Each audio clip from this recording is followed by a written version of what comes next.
Now, let us understand what is free electrons. Okay, here I have drawn the atomic structure of silver, copper, and aluminium.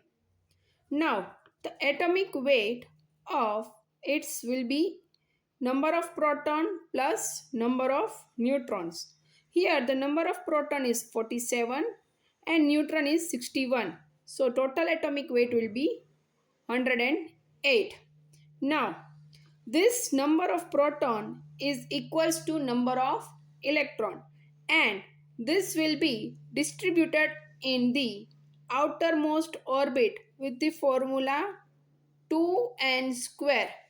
Okay, now suppose for number of orbit, first orbit consists of 2 electrons. Okay, so you can see this is my first, this is this one. So here first orbit it has 2 electrons. Same way for n is equal to 2, I have 8.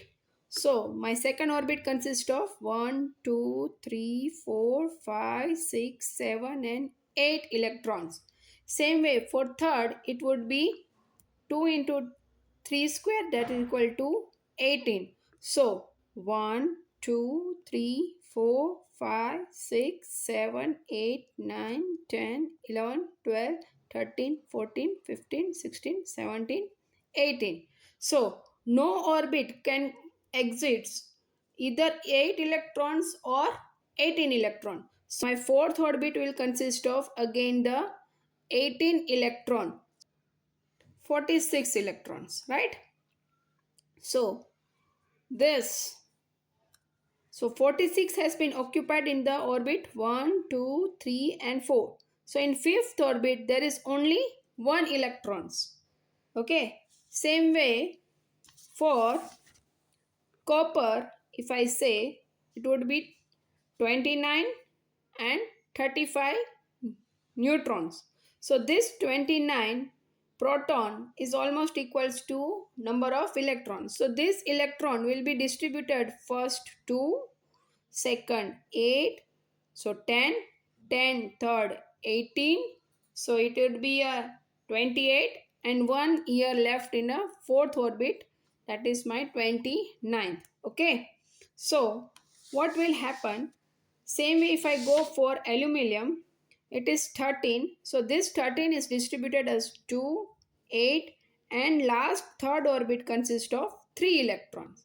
So in silver there is 1 free electrons, copper 1 free electrons and aluminium has 3 electrons in the outermost orbit. Now in this case silver, this orbit, that is my fifth orbit, is considered to be the incomplete orbit because it has only 1 electrons.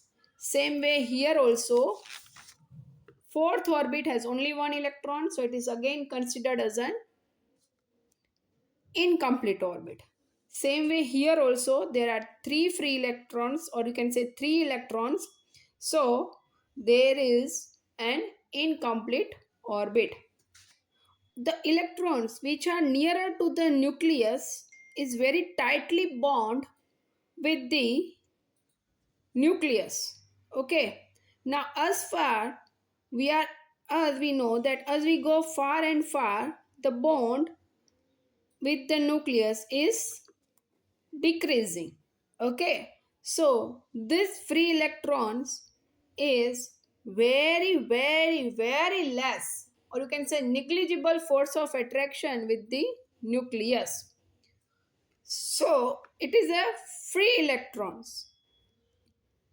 Okay, it can move from one atom to another atom.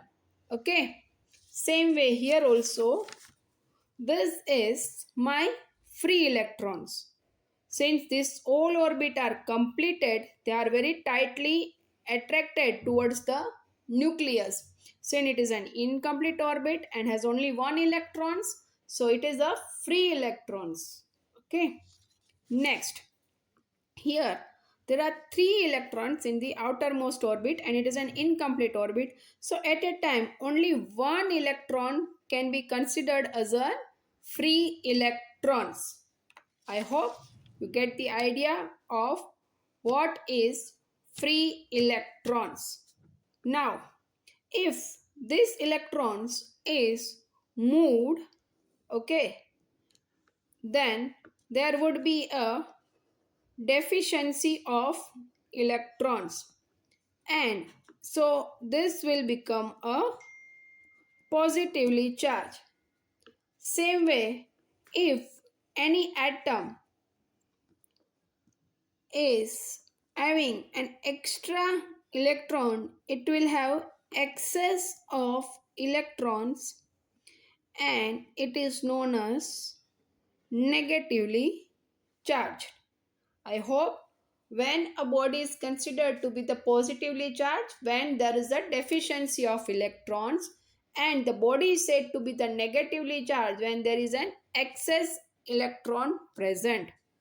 I hope you get the idea of free electrons, positively charged body and negatively charged body.